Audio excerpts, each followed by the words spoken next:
Subscribe to MDR. Like for more.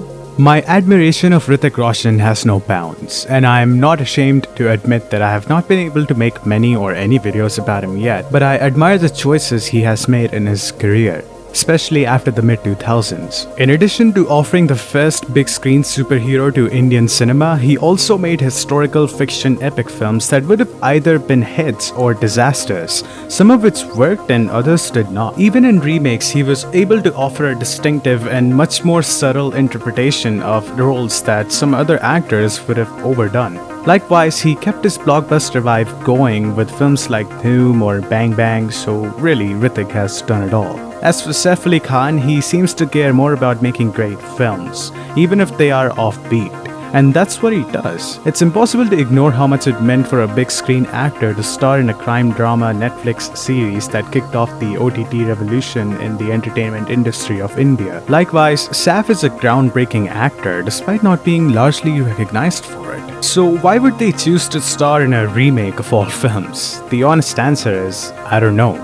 It doesn't make sense to star in a remake that is already such a hit and was released less than 5 years ago, even if they are offered the chance to do so, especially if the film is already dubbed in every language on YouTube for free. When I search for Vikram Vedha on YouTube, the second result is the 2017 original film, and literally the third video from top is the entire film. Changing the title would have been the least they could have done, as I just don't imagine an individual from the northern region of India would be called Vedha. Maybe I'm wrong, but I doubt it. Do you know anyone named Vedha? Let me know if you do, cause that would be interesting. I'm not saying the film will be a flop, it might even be a blockbuster, but that all depends if the directors Pushkar and Gayatri have made the changes to the script and added new elements in the film that weren't in the first one.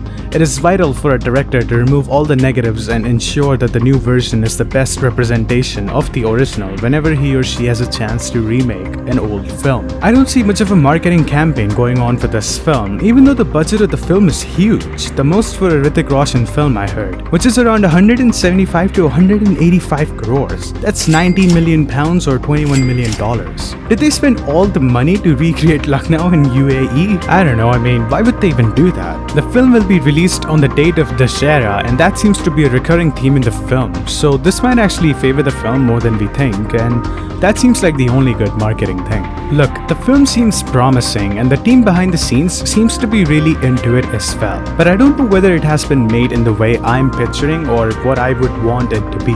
Hopefully they haven't done a shallow remake and have actually added to the film, because if they haven't, this film won't work, but if they have, well, in that case, nobody can stop it.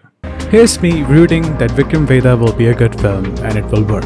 Happy Dussehra in advance, and the next time we'll talk about this film is probably going to be on the day of its release. So, take care.